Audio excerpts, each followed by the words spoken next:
안녕하세요. 노후 삶의 지혜 채널에 오신 것을 진심으로 환영합니다. 이 채널에서는 일상 속 작은 문제부터 인간관계의 큰 고민까지 삶을 더 평온하고 지혜롭게 살아가는 방법을 함께 나눕니다. 이 영상이 마음에 드신다면 구독과 좋아요, 알림 설정 꼭 부탁드립니다. 여러분의 관심과 응원이 저희에게 큰 힘이 됩니다. 화 잘 내는 사람 누구에게나 있습니다. 살다 보면 사소한 일에도 쉽게 화를 내는 사람을 한 번쯤 만나보셨을 겁니다. 그 사람이 여러분의 친구일 수도 있고, 직장 동료나 상사, 혹은 가족 중 한 명일 수도 있죠. 사실, 아무리 작은 일이라도 그냥 넘어갈 수 있는 상황에서 갑자기 화를 내며 주변 사람들을 불편하게 만든다면 당황스럽고 어찌할 바를 몰라 난감해지기 마련입니다.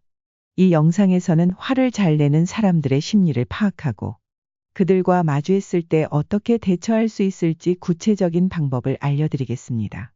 이제 더 이상 그들의 감정에 흔들리지 않고 오히려 상황을 주도할 수 있는 방법을 배워보세요. 화를 잘 내는 사람들은 특정한 공통점을 가지고 있습니다. 그들의 행동을 이해하면 비슷한 상황에 처했을 때 당황하지 않고 현명하게 대처할 수 있습니다. 첫째, 작은 일에도 과하게 반응합니다. 주변에서 이런 경험을 해보신 적 있나요?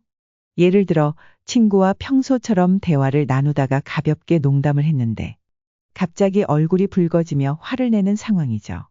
그 순간 이게 그렇게 화낼 일인가 싶을 정도로 과한 반응을 보이는 경우가 있습니다. 이런 사람들은 아주 사소한 일도 자신을 위협하는 커다란 공격처럼 받아들입니다. 마치 작은 불씨 하나가 집 전체를 태워버리는 것과 같다고 할까요? 그들의 화는 자기 자신을 방어하려는 기제이긴 하지만 그 방어가 과도하게 과격한 탓에 주변 사람들까지 지치게 만듭니다.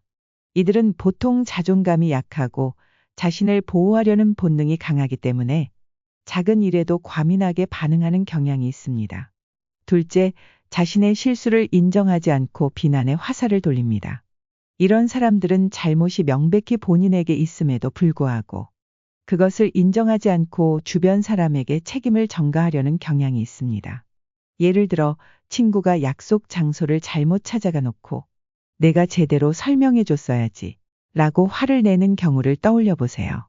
사실 이들은 자신의 실수를 인정하는 순간 자존감이 무너질까 두려워서 화를 내며 방어 태세를 취하는 겁니다. 이처럼 상대를 비난하는 행동은 본인을 보호하려는 서툰 방식일 뿐입니다. 또한 비난하는 방식으로 화를 내는 사람들은 보통 자신의 감정 상태를 스스로 자각하지 못하는 경우가 많습니다. 그들은 화라는 감정을 방패로 사용해 자신의 불안을 숨기려 하는 것이죠. 셋째, 감정 기복이 심합니다. 화 잘 내는 사람들은 감정을 조절하지 못하는 경우가 많습니다.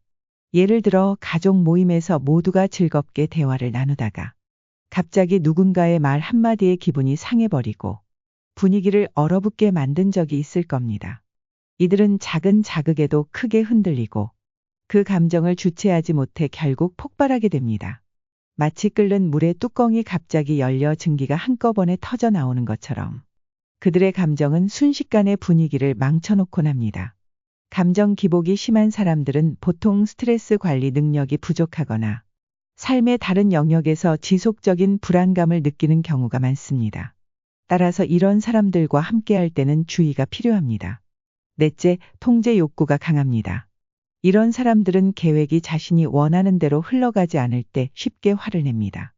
예를 들어 가정에서 무언가를 함께 하려고 했는데 가족들이 다른 행동을 하거나 무시하면 왜 내 말대로 하지 않아? 라며 화를 내는 경우입니다.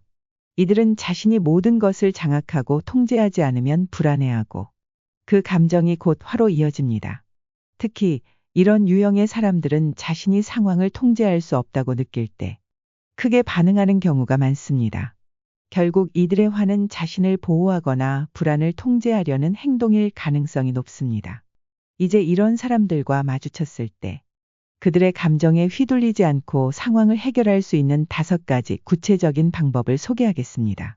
첫째, 진정해 라는 말을 절대로 하지 마세요. 많은 사람이 화가 난 상대를 달래기 위해 진정해 라고 말합니다. 하지만 이 말은 역효과를 불러일으킬 수 있습니다. 상대방은 이 말을 들으면 자신이 무시당했다고 느끼거나 자신의 감정이 과장되었다고 오해할 수 있습니다. 대신 이렇게 말해보세요. 내가 너를 화나게 했다면 미안해. 그런 의도는 아니었어. 어떤 부분이 힘들었는지 이야기해 줄래? 이 말은 상대의 감정을 인정하면서도 대화의 방향을 차분히 이끌어가는 효과적인 방법입니다. 둘째, 말없이 자리를 피하지 마세요. 화가 난 사람과 거리를 두는 것은 좋지만 아무 말 없이 자리를 떠나면 오히려 상대방은 무시당했다고 느껴 감정이 더 악화될 수 있습니다. 이럴 땐 이렇게 말하세요. 지금 우리 모두 화가 난 것 같아. 잠시 생각을 정리한 후에 다시 이야기해보자. 이 말은 상대방의 감정을 존중하면서도 서로가 진정할 시간을 제공하는 현명한 방법입니다. 셋째, 감정을 환기시켜 주세요. 상대방의 화가 다른 스트레스에서 비롯된 경우가 많습니다. 예를 들어 회의 중 갑자기 화를 내는 상사에게 오늘 무슨 안 좋은 일 있으셨나요? 라고 물어보는 것만으로도 그들이 자신의 감정을 다시 돌아보게 만들 수 있습니다. 이 질문은 상대방이 왜 그렇게 감정적으로 반응하는지 스스로 깨닫게 만드는 강력한 도구입니다. 넷째, 경계를 분명히 설정하세요. 상대방의 감정을 존중하되 나 자신을 지키는 것도 중요합니다. 예를 들어, 내가 화나는 건 충분히 이해해. 하지만 이렇게 말하면 나도 불편해. 이 한마디는 상대방이 선을 넘지 않도록 하면서도 내 감정을 지키는데 효과적입니다. 다섯째, 감정을 인정하되 해결책을 함께 제시하세요. 상대방의 감정을 인정하는 것만으로는 충분하지 않습니다. 해결책을 함께 고민하며 갈등을 해소하는 것이 중요합니다. 예를 들어, 내가 걱정하는 부분을 이해해. 이 문제를 해결하기 위해 우리가 어떤 조치를 취할 수 있을지 함께 생각해보자. 이 말은 상대방의 감정을 존중하면서도 갈등을 실질적으로 해결할 수 있는 긍정적인 방향을 제시합니다. 오늘은 욱하고 화를 잘 내는 사람들을 현명하게 대처하는 방법에 대해 알아보았습니다. 혹시 여러분도 비슷한 경험이 있다면 오늘 배운 방법을 활용해 보세요. 그리고 이 영상이 도움이 되셨다면 주변 분들과 공유해 주세요. 여러분의 사연은 댓글로 남겨주시면 많은 분들께 도움이 될 겁니다. 구독과 좋아요, 알림 설정도 잊지 마세요. 오늘도 여러분의 삶이 평화롭고 행복하기를 기원합니다. 감사합니다.